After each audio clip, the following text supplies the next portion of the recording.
کتاب الفرق بین علم الشریعہ و طریقہ، جس کا اردو نام معرفت طریقت و شریعت یا پھر معرفت شریعت و طریقت کو پڑھنے جا رہے ہیں، اور الحمدللہ ہم نے کل یہ کتاب شروع کی تھی۔ جو لوگ یہاں پہ سن رہے ہیں ان کو بھی خوش آمدید، جو پہلی بار مجھے سن رہے ہیں یوٹیوب پر وہ لوگوں کے لیے بھی خوش آمدید، اور امید کرتی ہوں کہ آپ اس درس تصوف سے، اس کتاب سے ضرور استفادہ کریں گے، اور اگر آپ کو یہ کتاب فائدہ مند لگ رہی ہے مجھے امید ہے کہ آپ اسے اپنے ساتھیوں کے ساتھ بھی شیئر کریں گے۔ کل ہم نے امام سلمی رحمۃ اللہ تعالی علیہ کی اس کتاب کا ابتدائی حصہ پڑھا تھا، جس میں آپ نے یہ بات بتائی تھی کہ شریعت اور طریقت میں کیا فرق ہے، یا پھر دونوں کا آپس میں کیا تعلق ہے۔ جن لوگوں نے کل کا درس نہیں سنا ہے ان کو وہ سننا بہت ضروری ہے۔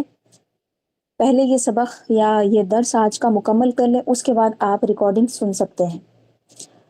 تو آج ہم شروع کر رہے ہیں وہیں سے جہاں ہم کل رکے تھے۔ آیت مبارکہ آپ نے یہاں پہ کوٹ کی تھی اور فرمایا کہ اللہ تعالیٰ فرماتا ہے اعوذ باللہ من الشیطان الرجیم بسم اللہ الرحمن الرحیم والذین جاہدوا فینا لنہدینہم سبلنا، اور وہ لوگ جنہوں نے ہمارے لیے کوششیں کی ہیں، مجاہدے کیے ہیں، ضرور ہم ان کو ہمارے راستے دکھائیں گے۔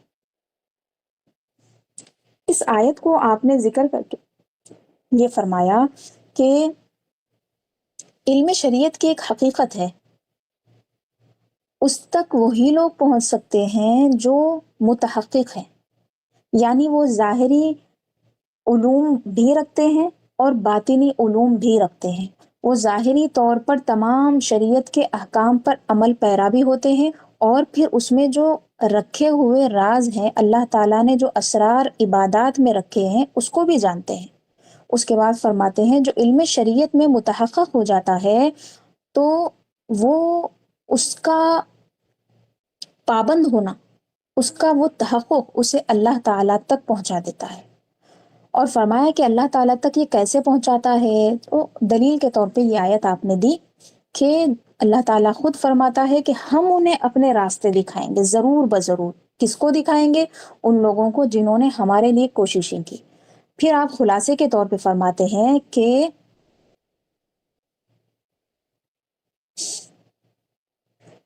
مجاہدہ علم شریعت ہے، اور مجاہدے میں ہدایت مل جانا علم حقیقت ہے، اور حقیقت میں پکا ہو جانا، پختہ ہو جانا، تحقیق پا لینا، یہ اللہ تعالیٰ کی معیت ہے۔ اس کے بعد فرماتے ہیں وَإِنَّ اللَّهَ لَمَعَ الْمُحْسِنِينَ، سورہ عنکبوت،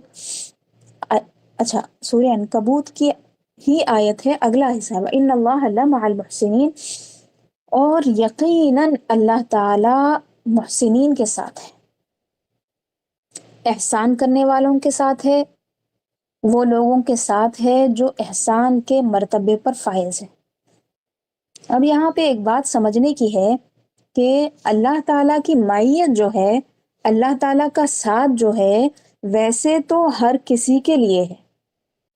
ایک نیک آدمی، ایک متقی اور پرہیزگار جس طرح یہ سمجھتا ہے، اور اس کو سمجھنا بھی چاہیے کہ اللہ میرے ساتھ ہے، اسی طرح ایک گنہگار اور ایک کمتر درجے کا آدمی، اس کے ساتھ بھی اللہ ہے، اس کو بھی یہ گمان رکھنا چاہیے، اس کا بھی یہ عقیدہ ہونا چاہیے۔ ہر کوئی یہ سمجھتا ہے کہ اللہ کی معیت ہے ہمارے ساتھ، اور یہی حقیقت ہے۔ لیکن بعض مواقع ایسے ہیں جہاں پہ اللہ تعالیٰ نے فرمایا کہ اللہ ان کے ساتھ ہے۔ اس کا کیا مطلب ہوا؟ اللہ تعالیٰ صابرین کے ساتھ ہے، اللہ تعالیٰ محسنین کے ساتھ ہے، تو اس کا مطلب یہ ہوا کہ اللہ تعالیٰ کی معیت خاصہ، اللہ تعالیٰ کی ایک خاص قسم کی معیت اور ساتھ ان کے ساتھ ہے جو اس صفت والے ہیں، جو صبر کرنے والے ہیں، جیسے کہ میں نے 2 آیتیں آپ کو سنا، اسی لیے دونوں کو ہم لے کے چل رہے ہیں۔ صبر کرنے والوں کے ساتھ ہے، اسی طرح صاحب احسان جو ہے ان کے ساتھ ہے۔ اب حضرت نے یہاں پہ جو آیت ذکر فرمائی کہ اللہ تعالیٰ فرماتا ہے کہ بے شک اللہ تعالیٰ محسنین کے ساتھ ہے، اس کا کیا مطلب ہوا؟ اس لیے آپ نے فرمایا کہ پہلے سے میں تھوڑی عبارت صرف اردو میں پڑھتی ہوں تاکہ آپ کو دوبارہ سمجھ میں آ جائے، میری اضافی تشریح کو میں چھوڑ کر صرف عبارت کتاب کی پڑھ رہی ہوں۔ اسی لیے مجاہدہ علم شریعت ہے، اور مجاہدے میں ہدایت پا لینا علم حقیقت ہے، اور حقیقت میں متحقق ہو جانا یا پھر ثابت ہو جانا معیت حق ہے۔ اللہ تعالیٰ فرماتا ہے وَإِنَّ اللَّهَ لَمَعَ الْمُحْسِنِينَ، ترجمہ، اور یقیناً اللہ تعالیٰ ضرور محسنین کے ساتھ ہے۔ اب یہاں پہ آپ یہ بتا رہے ہیں کہ جو لوگ ظاہری احکام اور آداب کو پابندی سے بجا لاتے ہیں، اس میں کوتاہی نہیں کرتے، تو وہی ظاہری احکام یا پھر احکام شریعت انہیں باطن تک لے جاتے ہیں، ان احوال تک لے جاتے ہیں، ان مقامات تک لے جاتے ہیں جس کو ایک بندہ چاہتا ہے اللہ تعالیٰ کا قرب حاصل کرنے کے لیے، بلند مقامات حاصل کرنے کے لیے، اور فرماتے ہیں کہ اللہ تعالیٰ محسنین کے ساتھ ہے۔ اس کا مطلب یہ ہوا کہ جو لوگ دونوں چیزیں ایک ساتھ کرتے ہیں وہ لوگ محسنین ہیں، اور ان کو اللہ تعالیٰ کی معیت حاصل ہوتی ہے۔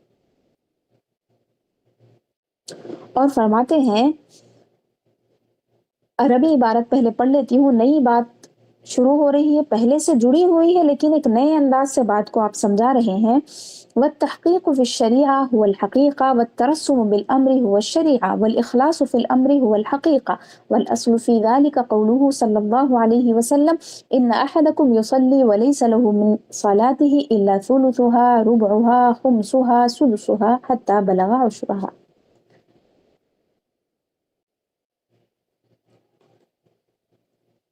آپ فرماتے ہیں شریعت میں متحقق ہونا یعنی تحقیق پانا ہی حقیقت ہے، اور امر یعنی ظاہری احکام سے مترسم ہونا ہی شریعت ہے، اور اس میں مخلص ہونا ہی دراصل حقیقت ہے، اور اس کی بنیاد نبی کریم صلی اللہ علیہ وسلم کا فرمان ہے۔ اس کا ترجمہ یہ ہے، ابھی میں نے حدیث پڑھ لی ہے، ترجمہ یہ ہے، تم میں سے کوئی شخص نماز ادا کرتا ہے تو اسے اس نماز کے ثواب میں سے صرف 1/3 حصہ نصیب ہوتا ہے، یا 1/4 حصہ، یا 5واں حصہ، یا 6واں حصہ، یہاں تک کہ آپ صلی اللہ علیہ وسلم نے 10ویں حصے کا ذکر کیا۔ پھر حضرت فرماتے ہیں، پہلے عبارت کو مکمل کرتی ہوں میں، پھر آپ کو سمجھاتی ہوں، یعنی نماز کے ارکان کو ادا کرنے والا ظاہر شرع میں سالک ہے، اور اس کو نماز کے ثواب میں سے 1/3 یا 1/4 حصہ ملتا ہے، اور اس میں جو مخلص ہوگا وہی سالک حقیقت ہوگا، اور اس کے حصے میں پوری نماز کا ثواب ہوگا۔ کیا تم نے نہیں دیکھا کہ نبی کریم صلی اللہ علیہ وسلم جب ادائے نماز میں متحقق ہوئے یا پھر متحقق ہوئے، یعنی غایت استغراق اور انتہائی قرب کی وجہ سے آپ صلی اللہ علیہ وسلم کے سینے مبارک سے ہانڈی کے ابال کی طرح آواز آتی تھی۔ اور یہ بھی دیکھو کہ جب نبی کریم صلی اللہ علیہ وسلم نے ایک نمازی کو جلدی جلدی ارکان نماز ادا کر کے فارغ ہوتے دیکھا تو اسے کس طرح سے نماز دہرانے کا حکم دیتے ہوئے فرمایا، ارجع فصلی فانک لم تصلی، یعنی تم جاؤ اور دوبارہ نماز ادا کرو کیونکہ تم نے نماز ادا نہیں کی۔ اب یہاں پہ میں تھوڑا رکتی ہوں، اگرچہ کہ بات آگے تک چل رہی ہے، کنٹینیو کرنا چاہیے، لیکن تھوڑا سا سمجھا کے میں آگے جاتی ہوں۔ یہاں پہ آپ یہ بتا رہے ہیں کہ شریعت میں آدمی جب پکا ہو جاتا ہے، متحقق ہوتا ہے، کو میں موٹے الفاظ میں پکا ہو جاتا بول رہا ہوں، جب آدمی احکام شریعت کو مکمل طریقے سے فالو کرنے لگتا ہے، اس کی اتباع کرنے لگتا ہے، تو فرماتے ہیں کہ یہی حقیقت ہے۔ پھر فرماتے ہیں کہ جب وہ امر سے مترسم ہو جاتا ہے تو یہ شریعت ہے، یعنی حکم آیا ہے کہ نماز قائم کرو۔ کیا حکم آیا؟ اقیم الصلاۃ، اقیمو یہ حکم ہے، امر ہے، تو اب اقیم الصلاۃ کا جو حکم ہے تو وہ اس کے ظاہری اعتبار سے نماز ادا کرنا شروع کر دیا۔ تو یہ کیا ہو گیا؟ یہ شریعت ہو گئی۔ اور فرمایا اس میں مخلص ہونا یہ دراصل حقیقت ہے، یعنی نماز پڑھنا یہ شریعت ہے، نماز میں مخلص ہونا یہ حقیقت ہے۔ اور دلیل کے طور پر 3 حدیثیں آپ نے یہاں پہ دی۔ پہلی حدیث فرمائیے کہ حضور نے فرمایا کہ تم میں سے کوئی شخص نماز پڑھتا ہے، لیکن نماز اگرچہ وہ پوری پڑھ رہا ہے، لیکن اس کو صرف نماز کے 1/3 حصے کا ہی ثواب ملتا ہے، یعنی 1/3، 1/3، مطلب ایک میں سے آپ 3 حصے کر لیے تو کتنا حصہ رہتا؟ اس کو 1/3 بولتے۔ یا پھر اس کو پاؤ حصہ ملتا ہے، 1/4۔ 4 حصے اگر کر دیں تو فرمایا کہ چوتھا حصہ ملتا ہے، یا پھر اس سے بھی کم 5واں حصہ، یا اس سے بھی کم یعنی 6واں حصہ۔ اسی طرح حضور نے فرمایا کہ اس کا ثواب کم ہوتے ہوتے بعض کو تو نماز کا 10واں حصہ ہی ملتا ہے، یعنی ایک نیکی کے لیے مثال کے طور پر فجر کی نماز 2 رکعت سنت آپ نے ادا کی، تو اس نماز کے لیے مثال کے طور پہ 1000 نیکیاں ہیں۔ اب 1000 نیکیوں میں سے کسی کو صرف 100 نیکیاں مل رہی ہیں، یعنی 10واں حصہ مل رہا ہے۔ اب اسی طرح آپ اوپر جاتے جائیں، سب سے کم جو ہے حضور نے فرمایا کہ اس کو 100 نیکیاں مل رہی ہے 1000 میں سے، اس کو 3 حصے کر دیجئے، کسی کو 350 مل رہی، کسی کو اس سے کم مل رہی، اس طرح۔ اب پوری 1000 کی 1000 نیکیاں کس کو مل رہی ہیں؟ جو اس میں مستغرق ہوگا، جو توجہ پوری لگائے گا، جو اللہ کی بارگاہ میں حاضری کی توجہ لے کے جائے گا، اس کو ملے گا۔ اچھا، اس روایت کو، اس حدیث کو امام ابو داؤد نے اپنی سنن میں ذکر فرمایا ہے۔ حضرت عمار بن یاسر راوی، حدیث نمبر 796۔ جب یہ حدیث آپ بیان فرما دیے تو کہتے ہیں کہ نماز کے ارکان کو ادا کرنے والا ظاہر شرع میں سالک ہے۔ سالک مطلب چلنے والا۔ سالک کا لفظی معنی کیا ہے؟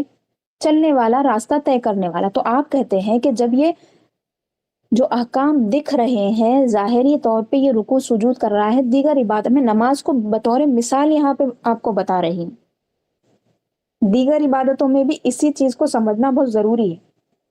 تو فرماتے ہیں کہ نماز کے ارکان کو ادا کرنے والا ظاہر شرع میں سالک ہے، اور اس کو نماز کے ثواب میں سے 1/3 یا 1/4 حصہ ملتا ہے، اور جو اس میں مخلص ہوگا وہی سالک حقیقت ہوگا۔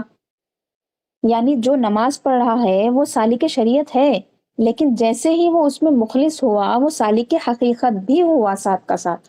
تو حقیقت و شریعت دونوں علیحدہ نہیں ہے، یہ بتانا چاہ رہے ہیں۔ اور فرمائے کہ جب وہ اس میں مخلص ہو جاتا ہے تو وہ سالک حقیقت بھی ہو جاتا ہے، اور اس کے حصے میں پوری نماز کا ثواب بھی مل جاتا ہے۔ پھر کہتے ہیں کہ نماز میں تحقق کیا چیز ہے، نماز میں اخلاص پیدا کرنا کیا ہے، وہ بتاتے ہیں، اور کہتے ہیں کیا تم نے نہیں دیکھا، کیا تم نے نہیں سنا کہ نبی مکرم صلی اللہ علیہ وسلم جب نماز میں متحقق ہوتے تھے تو آپ کے سینے مبارک سے ہانڈی کے ابال کی طرح آواز آتی تھی۔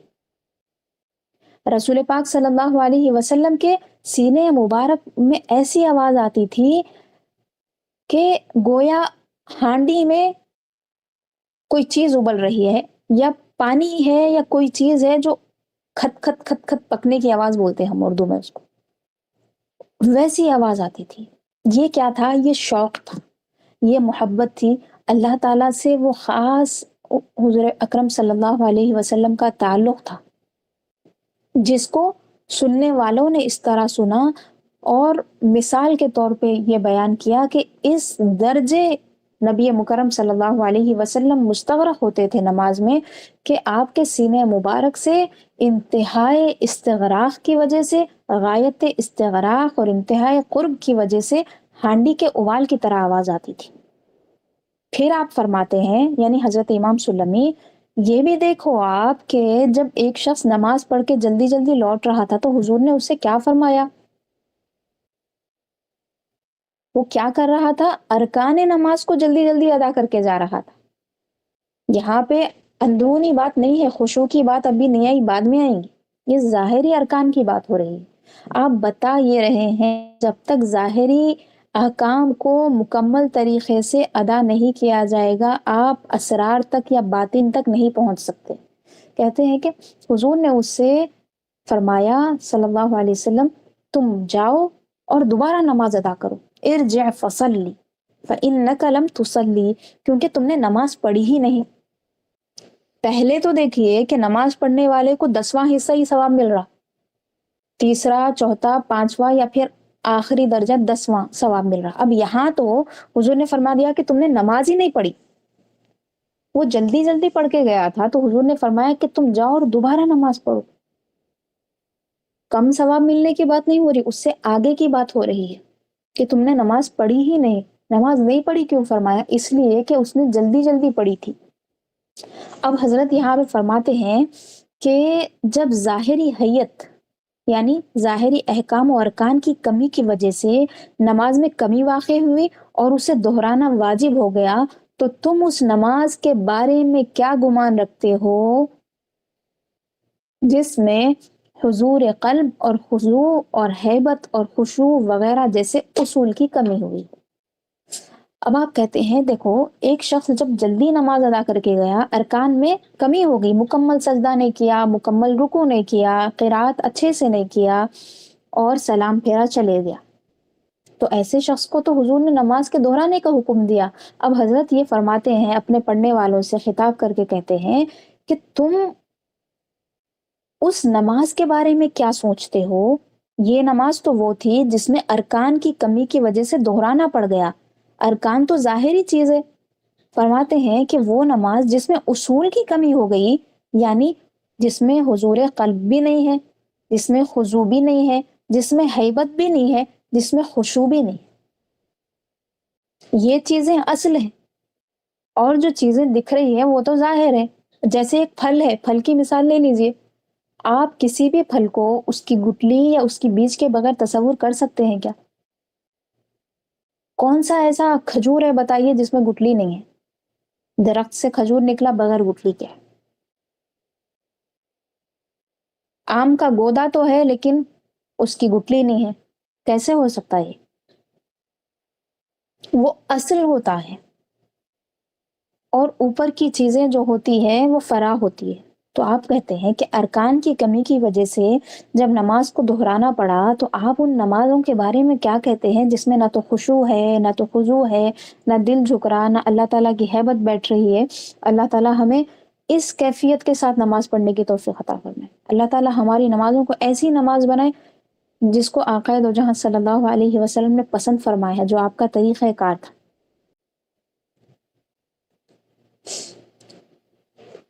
تھوڑی سی عربی عبارت بھی ہم پڑھ لیتے ہیں، بہت اردو میں ہو گیا، پھر اس کے بعد آتے ہیں۔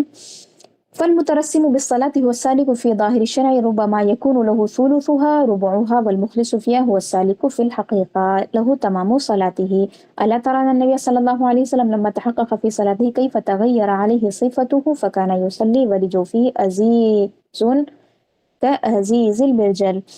ما حدثناه عمر بن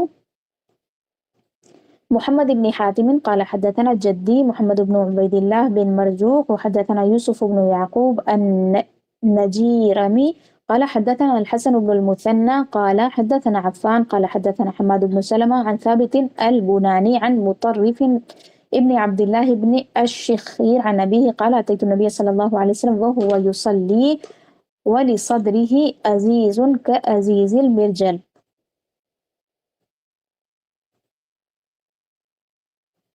ورواه عبد الله بن المبارك عن حماد بن سلمة مثله ورواه سری بن یحییٰ عن عبد الکریم بن رشید عن مطرف مثله. اچھا، ہم لوگ اردو پڑھے تھے، اس میں چند چیزیں چھوٹ گئی، جیسے سند کو آپ نے یہاں پر ذکر کیا ہے، تو جس روایت کو ہم نے پڑھا کہ آقا دو جہاں صلی اللہ علیہ وسلم کے سینے مبارک سے ہانڈی کے ابال کی آواز آتی تھی، اس کو سننے والے جو صحابی ہے وہ مطرف بن عبداللہ بن شخیر کے والد ہیں،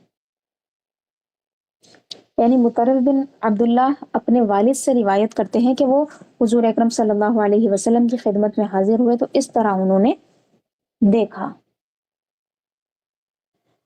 وَلَمَّا قَصَّرَ الْمُصَلِّي فِي أَرْكَانِ صَلَاتِهِ كَيْفَ أَمَرَهُ النَّبِيُّ صلی اللہ علیہ وسلم بِإِعَادَتِهَا بِقَوْلِهِ ارْجِعْ فَصَلِّ فَإِنَّكَ لَمْ تُصَلِّ. عربی جن کو سمجھ میں آتی ہے ان کے لیے تو یہ فائدہ مند ہے، جن کو نہیں آتی ہے کوئی بات نہیں ہے، بزرگوں کے الفاظ ہیں، ان کا کلام ہے، اس کو پڑھنا ہمارے لیے باعث برکت ہے۔ اسی لیے میں چاہ رہی ہوں کہ ہم اردو کتاب کے ختم کرنے کے ساتھ ساتھ عربی بھی عبارت ایک مرتبہ پڑھ لیں۔ فنقصان الهيئة أوجب نقصان الصلاة وإعادتها، فما ظنك بنقصان الأصول من الحضور والخضوع والهيبة والخشوع وغير ذلك؟ وأصل هذه المسألة سؤال جبریل علیہ السلام النبی صلی اللہ علیہ وسلم۔ اب یہاں پہ ایک اہم ترین حدیث پاک کا آپ ذکر فرما رہے ہیں، تھوڑی یہ پیراگراف کو میں مکمل کر لیتی ہوں۔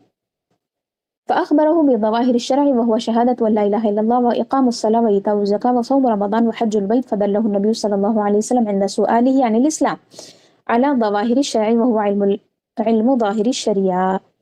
اب یہاں پہ آپ فرماتے ہیں کہ ابھی جو بات ہوئی ہے نماز کے بارے میں کہ نماز ظاہری اعتبار سے جتنی مکمل ہوگی باطنی اعتبار سے بھی وہ مکمل ہوگی، اور جب ظاہری اعتبار سے اس میں کمی ہو گئی تو پھر نماز کو دہرانا پڑ گیا۔ اور جب ایسی بات ہے ظاہر کا اتنا لحاظ رکھا گیا ہے تو سوچنے کی بات ہے کہ باطن کا لحاظ کرنا کتنا ضروری ہے۔ وہ نمازیں جن میں خشوع اور خضوع نہ ہو ان کا کیا حال ہوگا۔ اس کے بعد آپ فرماتے ہیں کہ اگر کسی کو یہ اعتراض ہو رہا ہے کہ یہ تو ظاہری نماز تو نماز ہے، یہ باطنی نماز کی بات یہ کہاں سے لا رہے ہیں، تو آپ ایک زبردست دلیل دیے۔ فرماتے ہیں اس مسئلے کی اصل حضرت جبریل امی علیہ السلام کا نبی کریم صلی اللہ علیہ وسلم سے اسلام کے بارے میں سوال کرنا ہے۔ حدیث جبریل یا پھر حدیث احسان کی جانب آپ اشارہ کرتے ہیں۔ اس حدیث پاک کو دیگر دروس میں آپ نے بڑی تفصیل سے سنا ہے، میں نے اس کی شرح بھی کی تھی۔ اب یہاں پر جو بات حضرت بتا رہے ہیں ہم اسی پہ اکتفا کرتے ہوئے آگے بڑھیں گے۔ صحیح بخاری شریف اور صحیح مسلم شریف میں یہ حدیث پاک ہے۔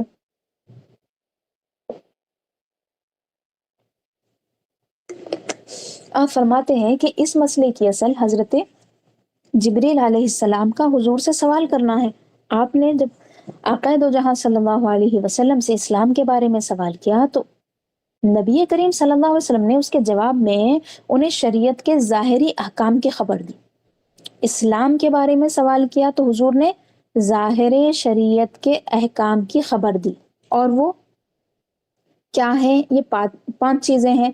پہلا لا الہ الا اللہ کی گواہی دینا، دوسرا نماز کو قائم کرنا، تیسرا زکوٰۃ ادا کرنا، چوتھا رمضان کے روزے رکھنا، اور 5واں حج بیت اللہ ادا کرنا۔ یعنی نبی کریم صلی اللہ علیہ وسلم نے اسلام سے متعلق دریافت کرنے پر انہیں ظاہری احکام شریعت کا حکم دیا، اور وہ علم ظاہر شریعت ہے۔ پھر اس کے بعد آگے کی بات فرماتے ہیں آپ، پھر جب حضرت جبریل امی علیہ السلام نے نبی کریم صلی اللہ علیہ وسلم سے ایمان کے بارے میں سوال کیا تو آپ صلی اللہ علیہ وسلم نے انہیں مقام غیب کی خبر دی۔ شریعت کے سوال میں جواب کیا آیا؟ ظاہری احکام شریعت۔ اور پھر ایمان کے بارے میں جب سوال ہوا تو مقام غیب کی حضور نے انہیں بات بتائی۔ یعنی اسلام یہ ہے کہ ظاہری احکام شریعت کو اپناؤ، زبان سے لا الہ الا اللہ کہو، دل سے مانو، اور نماز، روزہ، زکوٰۃ، حج یہ سب ظاہری احکام ہے، یہ کرو، مسلمان ہو گئے۔ اچھا ایمان کیا ہے پوچھا تو ایمان کے بارے میں حضور نے بتایا کہ یہ غیبی چیزیں ہیں، ان کو ماننا ضروری ہے جب وہ مومن ہوگا۔ اب یہ غیبی چیزیں کیا ہے؟ حدیث کے کلمات ہے تؤمن باللہ وملائکتہ وکتبہ ورسلہ والیوم الآخر والقدر خیرہ وشرہ من اللہ۔ ایمان یہ ہے کہ تم اللہ پر اور اس کے ملائکہ پر اور اس کی کتابوں پر اور اس کے رسولوں پر اور آخرت کے دن پر ایمان لاؤ، اور تقدیر پر کہ وہ اچھی اور بری اللہ تعالیٰ کی طرف سے ہے۔ تمام چیزیں دیکھ لیجیے آپ، اس میں تمام کی تمام غیب ہے، آدمی جس کو دیکھ نہیں سکتا، آدمی جن کے بارے میں دیکھ کر یا سن کر یا چھو کر یقین نہیں لا سکتا، وہ چیزیں ہیں۔ یعنی نماز جو ہے وہ دکھنے والی ہے، روزہ ہو، زکوٰۃ ہو، حج ہو، یہ سب اعمال ہیں، ظاہری اعمال ہیں، لیکن یہ اللہ پہ ایمان لانا جو ہے نا، یہ کیا ہے؟ یہ تو غیب کی چیز ہے نا بھائی، دل سے ہو رہا ہے۔ ایک کافر ہے، سب کافر سمجھ رہے، اندر سے مومن ہے، کسی کو بھی نہیں معلوم ہے، انہیں مومن ہو گیا، سب کافر سمجھ رہے ہیں اس کو۔ مطلب کیا ہوا؟ یہ غیبی معاملہ ہے ایمان لانا، اسلام ظاہری بات ہے، اس کو فرشتوں پہ بھی ایمان ہے، کوئی کتابوں پہ ہے، رسولوں پہ ہے، آخرت کے دن پہ ہے، تقدیر پہ بھی ہے کہ اچھی بری تقدیر اللہ کی طرف سے ہے۔ تو دل سے مومن ہو گیا تو اللہ کے پاس مومن ہے، لیکن ظاہری اعتبار سے اگر انہیں خوف کی وجہ سے یا کسی اور وجہ سے ظاہر نہیں کر رہا تو اس کو لوگ کافر ہی سمجھیں گے۔ تو فرمایا کہ حضرت جبریل علیہ السلام کی حدیث جو ہے نا، یہ اصل ہے ہمارے اس مسئلے میں جس کو ہم ڈسکس کر رہے ہیں، یعنی ظاہر کا کیا مسئلہ ہے، باطن کا کیا مسئلہ ہے، دونوں کا آپس میں کنیکشن کیا ہے، دونوں میں فرق ہے یا نہیں ہے۔ اور فرماتے ہیں اصل یعنی جڑ جس سے یہ سب مسائل نکل رہے ہیں، یہ حدیث ہے، کیونکہ حضور اکرم صلی اللہ علیہ وسلم سے حضرت جبریل نے اسلام، ایمان اور احسان کے بارے میں سوال کیا، دو چیزیں تو ہو گئی، اور فرماتے ہیں اور یہ علم حقیقت ہے۔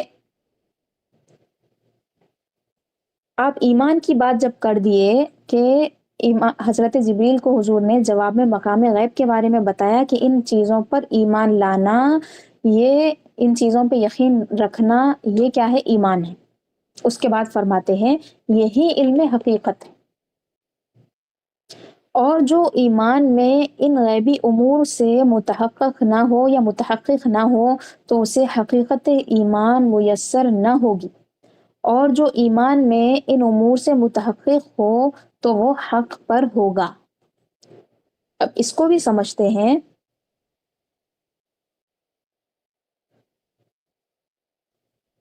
اچھا، ایک چیز اور بھی ہے،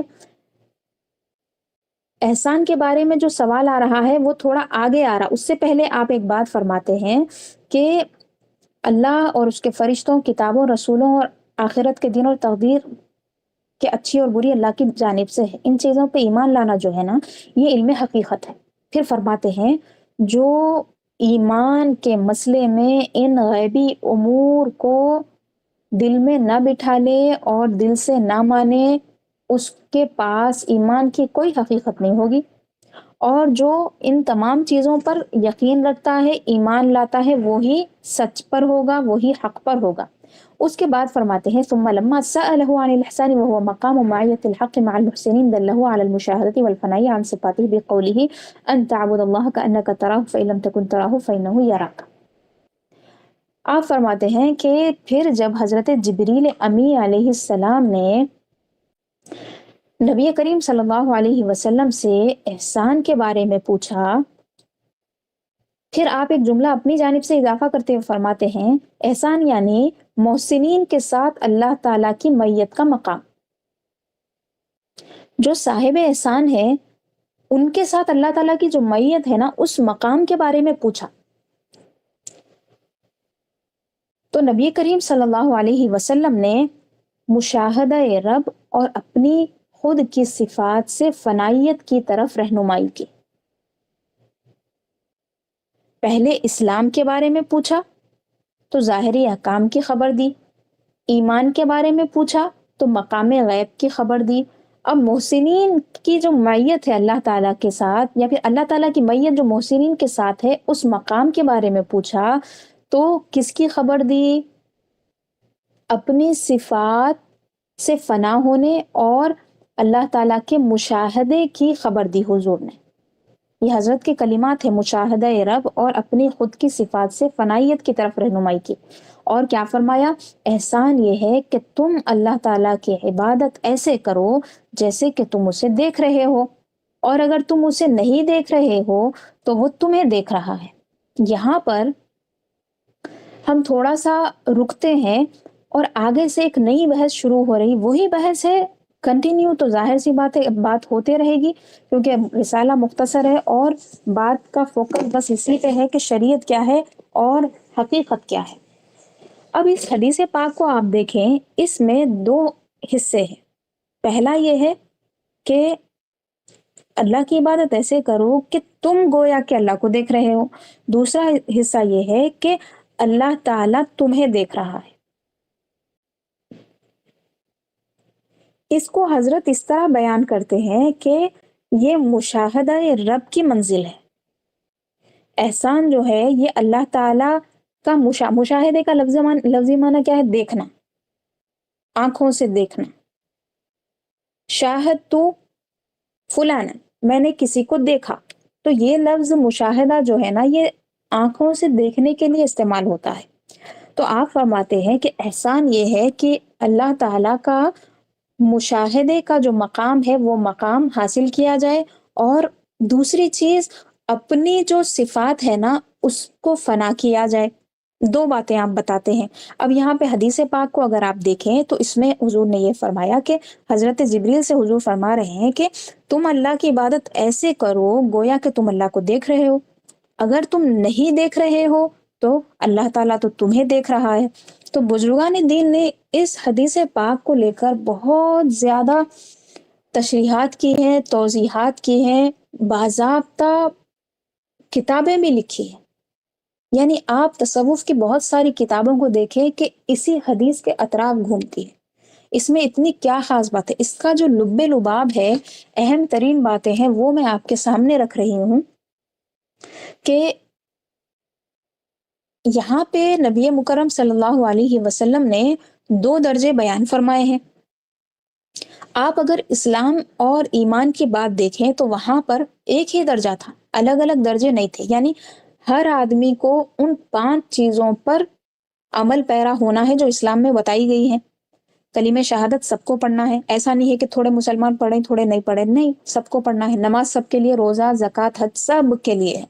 درجہ بندی اس میں نہیں ہے، سب کے لیے فرض ہے ایک ساتھ. ہاں حج کے تو ظاہر سی بات ہے جن کی حیثیت ہے وہ کرے گا، باقی نہیں. اور جو صاحب نصاب ہے وہ زکوٰۃ دے گا، دوسرا نہیں. روزہ سب رہیں گے، جو بیمار ہے وہ نہیں دے گا، وہ خاص حالتیں ہیں. نماز تو سب کو پڑھنا ہے، بیمار کو بھی پڑھنا ہے.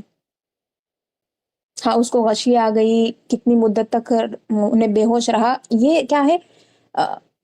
بعض خاص حالات کی بات کی جا رہی ہے. لیکن آپ دیکھیں کہ اسلام میں جو احکام آئے ہیں وہ سب کے لیے ہے.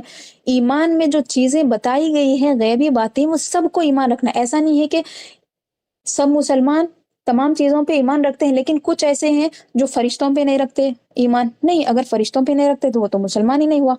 بعض ایسے ہیں جو بعض کتابوں کو نہیں مانتے، وہ تو مسلمان ہی نہیں ہوا. مسلمان ہونے کا مطلب یہ ہے کہ وہ ان مذکورہ تمام چیزوں کو مانتے ہیں. لیکن یہاں پہ آپ جب احسان میں آئیں گے تو یہاں پہ تھوڑی سی ڈھیل دی گئی ہے. یہاں پہ حالات کو دیکھتے ہوئے، یہاں پہ لوگوں کے احوال کو مد نظر رکھتے ہوئے، ان کی طاقتوں کو ملحوظ رکھ کر 2 درجے بنائے گئے. نبی کریم صلی اللہ علیہ وسلم نے 2 درجوں میں اس کو منقسم فرما دیا اور فرمایا کہ پہلا درجہ یہ ہے کہ تمہاری عبادتیں ایسی ہونی چاہیے کہ تم اللہ تعالیٰ کا مشاہدہ کر رہے ہو. اگرچہ تم نہیں دیکھ رہے ہو اللہ کو، یہ الگ بات ہے، لیکن تمہاری کیفیت اس شخص کی طرح ہونی چاہیے جو اللہ تعالیٰ کو دیکھ کر عبادت کر رہا ہے. یعنی آدمی ایسا تصور باندھے کہ گویا میں اللہ تعالیٰ کے سامنے ہوں. آپ مجھے بتائیں کہ کیا ہم میں سے ہر کوئی اس کی سکت رکھتا ہے؟ کیا تصور بھی وہ کر سکتا ہے؟ اور کرے گا تو کب تک کر سکے گا؟ کیا ہر عبادت میں وہ کرنا اس کے لیے ممکن ہے؟ یہ تو سوال اٹھیں گے. ہر کوئی سوچے گا کہ نہیں، اللہ تعالیٰ کو دیکھ کے عبادت کرنا یہ کیسے ہو سکتا ہے؟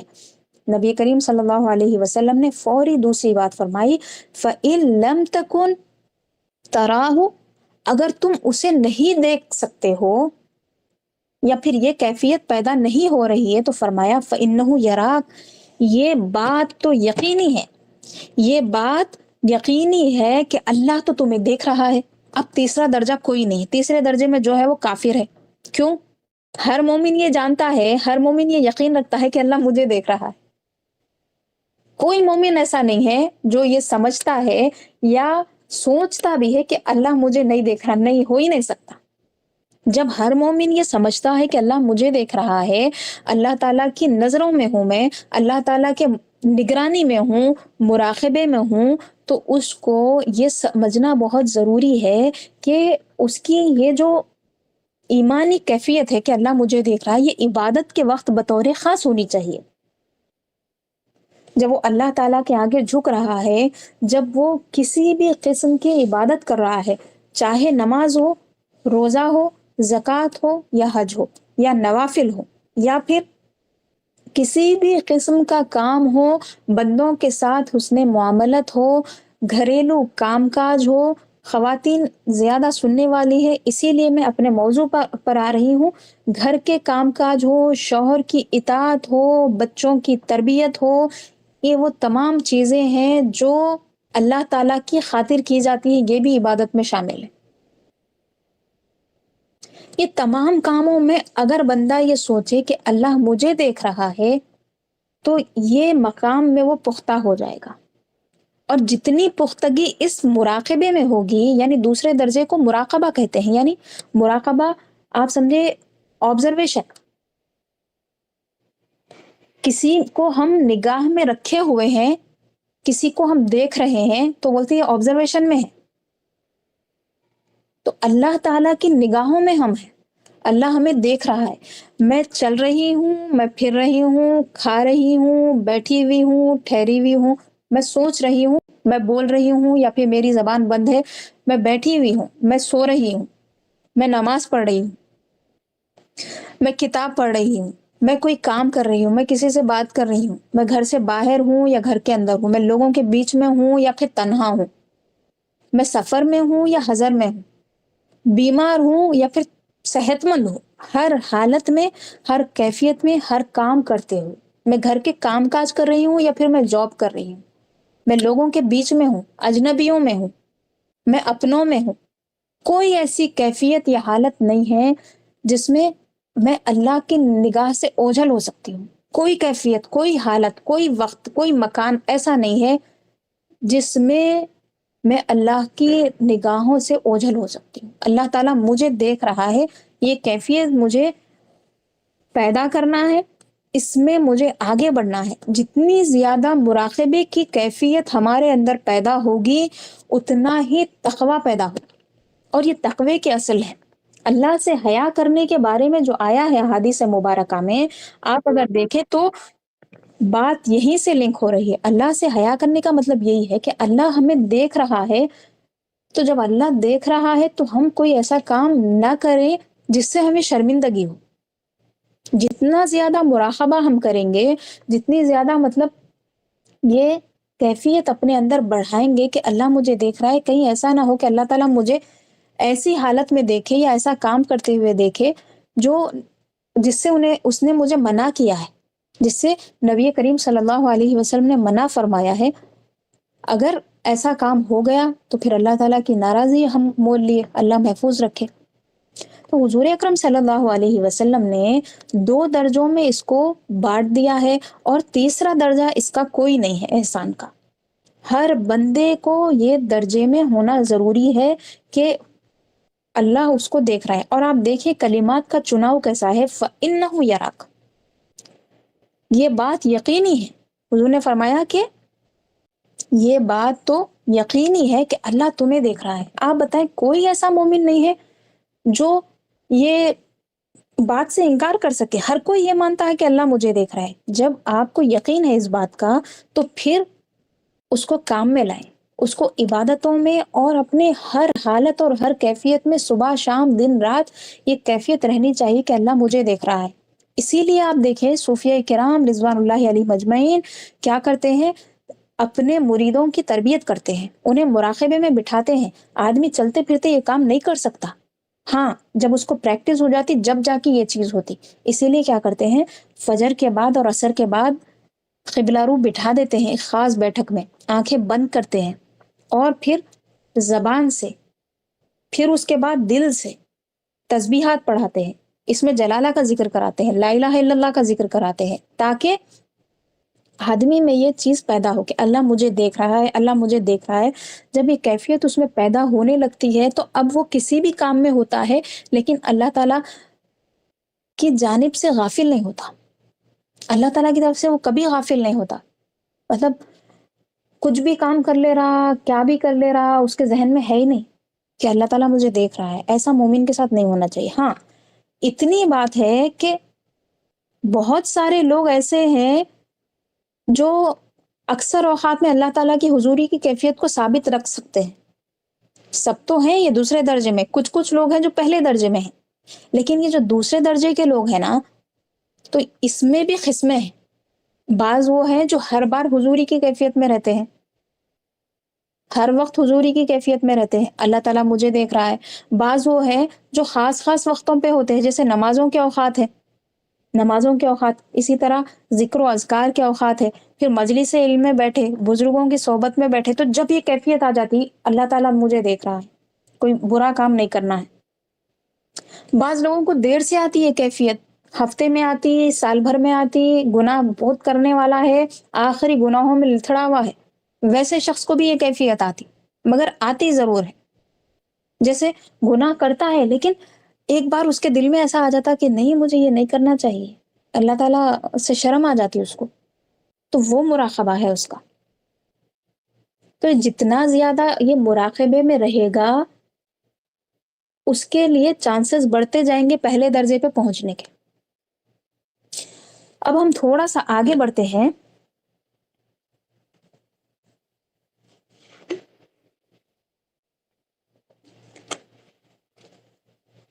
اب یہاں سے جتنی عبارتیں آئیں گی سب میں شریعت اور حقیقت کی تعریفات ہے. جتنی بحث ہونی تھی یہاں پہ بحث ختم ہو گئی.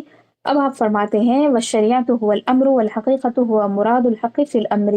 قال اللہ تعالی وما امروا الا ليعبدوا الله مخلصین له الدین والشریعۃ والرسم والحقیقۃ والحکم والشریعۃ والعموم والحقیقۃ والخصوص ولا يبلغ احد الا مقام الحقیقۃ وعليه بقیۃ من رسوم الشریعہ لم يستوفها. لذلك قال الجنيد لن يصل إلى قلبك روح التوحيد وله عندك حق لم تؤديه. آپ فرماتے ہیں علم شریعت رسم ہے، علم حقیقت حکم ہے. علم شریعت کیا ہے؟ رسم ہے. جیسے کہ ابھی میں نے آپ کو بتایا کہ نماز کے جو احکام ہے، ظاہری رکوع ہے، سجدہ ہے، یہ تمام کام جو ہم کر رہے ہیں، نماز پڑھ رہے ہیں، روزہ رکھ رہے ہیں، یہ کیا ہے؟ رسم ہے. اور فرمایا کہ علم حقیقت، ایک سیکنڈ،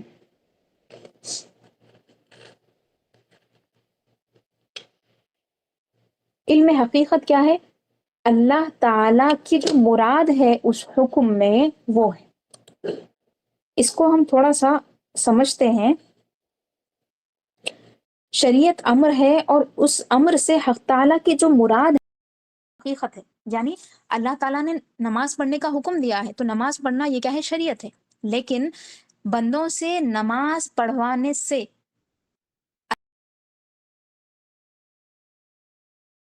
کی جو مراد ہے آیا جائے، اس کے لیے ان کو نمازوں کا اللہ نے حکم دیا ہے. تو جس چیز کے لیے نماز پڑھنے کا اللہ نے حکم دیا ہے وہ حقیقت ہے.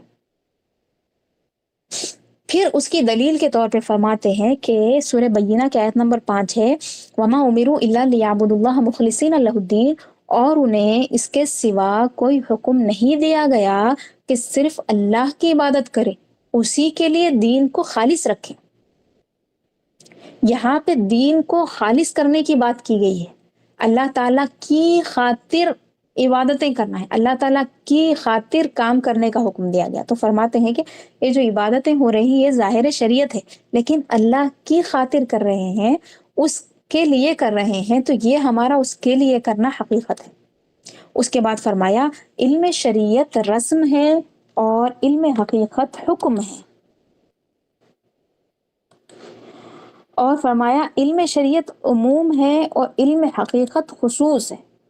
یعنی تمام کے تمام لوگ اس میں شامل ہے شریعت میں، اور اللہ کے خاص بندے ہیں، مقربین ہیں جو علم حقیقت والے ہیں. اور فرمایا اور کوئی شخص مقام حقیقت تک نہیں پہنچ سکتا جب تک کہ اس پر رسوم شریعت میں سے کوئی امر باقی ہو جسے اس نے پورا نہیں کیا. آپ فرماتے ہیں کہ جو بھی شخص کو مقام حقیقت تک پہنچنا ہے اس پہ ضروری ہوگا کہ وہ احکام شریعت کو پورا ادا کرے. اب جو شخص کے ذمے نمازیں ہیں، یعنی ایک آدھ نماز چھوٹ گئی اس کی، وہ زکوٰۃ ادا نہیں کر رہا، حج کی استطاعت رکھتے ہوئے حج نہیں کر رہا، بندوں کے ساتھ وہ بھلائی کے کام کر سکتا ہے، اس کے پاس مال و دولت اللہ نے دیا ہے، صدقہ و خیرات نہیں کر رہا، بہت سارے کام ہیں جو کر سکتا ہے، اس کو کرنا چاہیے، شریعت اس پر حکم کو لاگو کرتی ہے، پھر بھی نہیں کرا، تو فرماتے ہیں ایسا شخص کے جس کے ذمے احکام شریعت میں سے کوئی چیز باقی ہو، وہ حقیقت کو پا نہیں سکتا ہے۔ اس کے بعد فرمایا کہ حضرت جنید بغدادی رحمۃ اللہ تعالی علیہ فرماتے ہیں تمہارے دل تک توحید کی روح ہرگز نہیں پہنچ سکتی۔ توحید کی بات کی جا رہی ہے، یعنی تم اگرچہ لا الہ الا اللہ محمد رسول اللہ زبان سے پڑھ رہے ہو، لیکن اس کی جو روح ہے تمہارے دل تک اس وقت تک نہیں پہنچ سکتی جب تک کہ تم پر اس کا کوئی حق ادا کرنا باقی ہو۔ تمہارے ذمے اللہ تعالیٰ کے حقوق باقی ہیں، اللہ نے جو احکام دیے ہیں تم نے اس کو پورا نہیں کیا ہے، تو تم اس کی روح تک نہیں پہنچ سکتے جب تم پورا کر دو گے، جب تمہیں رسائی حاصل ہوگی۔ پھر فرماتے ہیں علم شریعت اللہ تعالیٰ کی بندوں پر نعمتوں کا ظاہر ہے، اور علم حقیقت ان نعمتوں کا باطن ہے، یعنی اللہ تعالیٰ نے بندوں پر جو نعمتیں کی ہے تو جو ظاہری نعمت ہے وہ شریعت ہے، اور جو باطنی نعمت ہے وہ حقیقت ہے۔ اس کو اس طرح فرماتے ہیں، اللہ تعالیٰ نے فرمایا وَأَسْبَغَ عَلَيْكُمْ نِعَمَهُ ظَاهِرَةً وَبَاطِنَةً، سورہ لقمان آیت نمبر 20، یعنی اور اس نے تمہیں اپنی ظاہری اور باطنی نعمتوں سے بھرپور نوازا ہے۔ یعنی اللہ تعالیٰ فرما رہا ہے کہ تمہیں ظاہری نعمتیں بھی دی، باطنی نعمتیں بھی دی۔ اب ظاہری نعمتوں میں سے وہ ہے جو ہمیں دکھ رہی ہے، جسے ہم محسوس کر رہے ہیں، جیسے کھانا ہے، جیسے کپڑا ہے، جیسے گھر ہے، اور رشتہ داریاں ہیں، مال و دولت ہے، زیب و زینت کی اشیاء ہیں، جو بھی چیزیں ہیں، برتنے کا سامان ہے، فرنیچر ہے، جتنی چیزیں آپ کو آپ کی آنکھوں سے آپ کے گھر میں آپ کے پاس موجود دکھتی ہے، یہ ظاہری نعمتیں ہیں۔ باطنی نعمتیں کیا ہے؟ باطنی نعمتوں کے بارے میں کبھی عام طور پہ سوچے بھی نہیں، کوئی سوچتے بھی نہیں۔ بزرگان دین کا کام ہے کہ یہ چیزیں ہمیں سمجھاتے ہیں۔ آپ فرماتے ہیں کہ اللہ تعالیٰ نے جو فرمایا کہ تم پر ظاہری اور باطنی نعمتیں کی، تو یہ ظاہری نعمت جو ہے احکام شریعت کا اللہ تعالیٰ نے ہمیں جو پابند بنا دیا ہے، یہ اللہ کی نعمت ہے ظاہری۔ اور علم حقیقت جو ہے وہ باطنی نعمت ہے۔ اس کے بعد فرماتے ہیں علم شریعت وہ علم ہے جسے حق تعالیٰ نے ہم تک مختلف واسطوں سے انبیاء کرام اور رسول اعظام کے ذریعے سے پہنچایا ہے، اور علم حقیقت وہ ہے جو اللہ تعالیٰ اپنے بندوں کے دلوں پر کھول دیتا ہے۔ دو علم کی بات کر رہے ہیں، علم شریعت اور علم حقیقت۔ علم شریعت کون سا ہے؟ جو اللہ کے انبیاء اور اللہ کے رسولوں کے ذریعے سے ہم تک پہنچا ہے۔ اور علم حقیقت کے بارے میں کہتے ہیں کہ وہ علم ہے جو اللہ تعالیٰ اپنے بندوں کے دلوں میں ڈال دیتا ہے، ان کے لیے کھول دیتا ہے۔ کیسے کھولتا ہے؟ چار چیزیں بتائیں: حسن اقبال سے، دوام مراقبہ سے، مداومت ذکر سے، نفس کو مخلص بنا کر رکھنے سے۔ پہلی بات کیا ہے؟ دوام مراقبہ، یعنی ہمیشہ یہ سوچنا کہ اللہ مجھے دیکھ رہا ہے، مجھ سے کوئی غلطی نہ ہو جائے، مجھ سے اچھے کام ہو، اچھی سوچ ہو، میری اچھے کام ہو۔ یہ جو دوام مراقبہ ہے نا، تو فرمایا کہ پہلی چیز یہ ہے، پہلا حسن اقبال فرمایا، یعنی اللہ تعالیٰ کی جانب متوجہ ہونا، عبادات کے ذریعے اوامر کو بجا لا کے نواہی سے اپنے آپ کو روک کے، حسن اقبال۔ دوسرا دوام مراقبہ، اور تیسرا مداومت ذکر، ذکر ہمیشہ کرتے رہنا، ورد ہمیشہ کرتے رہنا، اور نفس کو مخلص بنا کے رکھنا، اللہ تعالیٰ کے لیے کام کرتے رہنا۔ جب بندہ یہ کام کرے گا، اللہ کی جانب حسن اقبال سے متوجہ ہوگا، مراقبہ ہمیشہ کرتے رہے گا، ذکر ہمیشہ کرتے رہے گا، نفس کو اللہ کے لیے خاص کر کے رکھ دے گا، تو فرمایا کہ یہ وہ چیزیں ہیں جس سے اللہ تعالیٰ اپنے بندوں کے دلوں پر وہ علم کھول دیتا ہے، جس کو علم حقیقت کہتے ہیں۔ اور کہتے ہیں اور یہ وہ علم ہے جسے اللہ تعالیٰ اپنے فضل خاص سے توفیق شدہ بندوں کے دلوں میں مزین فرماتا ہے، جیسا کہ حضرت حارثہ کے ساتھ ہوا تھا جب انہوں نے نبی کریم صلی اللہ علیہ وسلم کو جواباً عرض کیا، اور جیسا کہ نبی کریم صلی اللہ علیہ وسلم نے حضرت وابصہ سے فرمایا استفتی قلبک وان افتاک المفتون، یہاں پہ آپ 3-4 مثالیں دے رہے ہیں، مثالوں سے آپ یہ واضح کرنا چاہتے ہیں کہ علم حقیقت جو ہے اللہ تعالیٰ اپنی جانب سے اپنے بندوں کے دلوں پر کھول دیتا ہے۔ اور پہلی مثال آپ نے حضرت حارثہ کی دی، آپ نے متن میں اس حدیث کا ذکر نہیں کیا، یا حاشیے میں نے پوری تفصیل ڈال دی ہے، وہ میں آپ کو پڑھ کر بھی سناؤں گی۔ دوسری مثال اپنے حضرت وابسہ کی دی، تیسری مثال حضرت صدیق اکبر رضی اللہ تعالیٰ عنہ کی دی آپ نے۔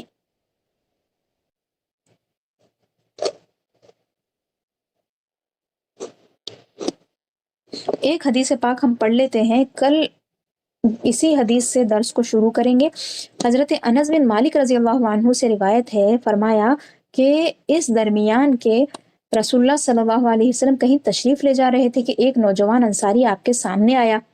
رسول اللہ صلی اللہ علیہ وسلم نے ان سے پوچھا تو آپ صلی اللہ علیہ وسلم نے فرمایا، اے حارثہ،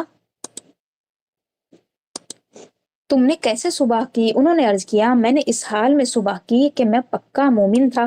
آپ صلی اللہ علیہ وسلم نے فرمایا کہ ذرا سوچو تم کیا کہہ رہے ہو، اصبحت مؤمنا حقا، بولے فرمایا کہ تم کیا کہہ رہے ہو، کیونکہ ہر چیز کی ایک حقیقت ہوتی ہے، تو تمہارے ایمان کی کیا حقیقت ہے؟ انہوں نے عرض کی، میں نے اپنے نفس کو دنیا سے الگ کر لیا، دنیا میں دل لگانا چھوڑ دیا، میں اپنی راتوں کو بیدار رکھتا ہوں، یعنی عبادت میں مصروف رہتا ہوں، اور میرا دن پیاسا رکھتا ہوں، یعنی روزہ رکھتا ہوں، اور میری حضوری قلب کا عالم یہ ہے کہ گویا میں اپنے رب کے عرش کو اپنے سامنے واضح طور پر دیکھ رہا ہوں، اور گویا میں اہل جنت کو دیکھ رہا ہوں جو ایک طرف سے ملاقاتیں کر رہے ہیں، اور گویا میں اہل جہنم کو دیکھ رہا ہوں جو میں اہل جنت کو دیکھ رہا ہوں کہ وہ ایک دوسرے سے ملاقاتیں کر رہے ہیں، اور گویا میں اہل جہنم کو دیکھ رہا ہوں کہ ان کی چیخیں نہیں کر رہی ہیں۔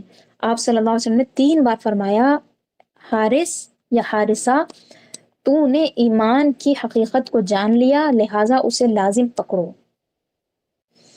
ایک دوسری روایت میں ہے کہ آپ صلی اللہ علیہ وسلم نے اس طرح فرمایا، تم نے دیکھ لیا، تم نے بصیرت حاصل کر لی، تمہیں مشاہدہ حاصل ہو گیا، لہٰذا عرفت فالزم، فرمایا تمہیں معرفت حاصل ہو گئی، تمہیں علم حاصل ہو گیا ہے حقیقت کا، تم اس کو لازم پکڑ لو، لہٰذا اسے تم لازم پکڑے رکھو۔ یہ وہ بندہ ہے، پھر حضور نے کیا فرمایا، یہ وہ بندہ ہے جس کے دل میں اللہ نے ایمان کا نور ڈال دیا ہے۔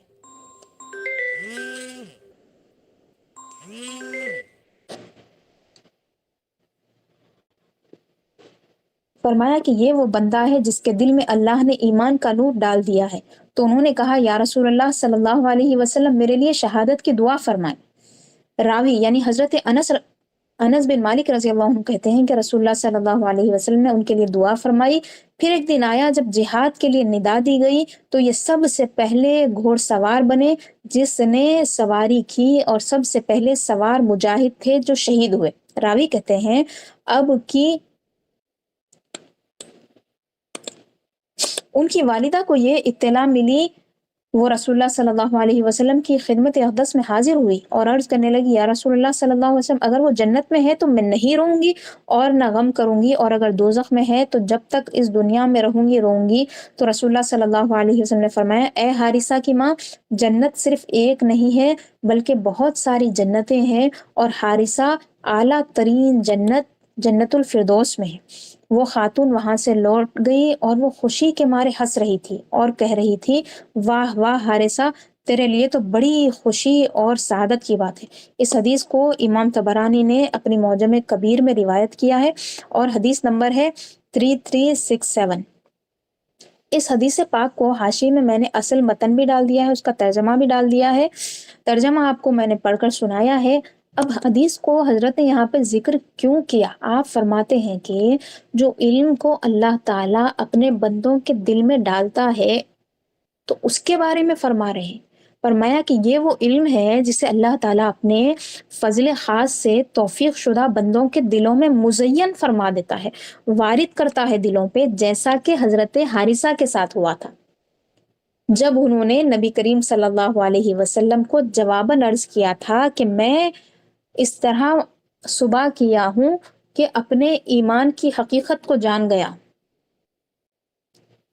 تو حضرت حارثہ کی زبان سے یہ جو الفاظ نکلے تھے، یہ اس علم کو بتاتے ہیں جو علم حقیقت ہے، اس علم کو بتاتے ہیں جو اللہ تعالیٰ اپنے خاص بندوں کے دلوں میں مزین فرما دیتا ہے، ان کے دلوں پہ اس علم کو وارد فرما دیتا ہے، ان کے حسن اقبال کی وجہ سے، ان کے مراقبے کی دوام کی وجہ سے، ان کے ذکر کی کثرت کی وجہ سے، اور ان کا اپنے آپ کو اللہ کے لیے خالص کر دینے کی وجہ سے۔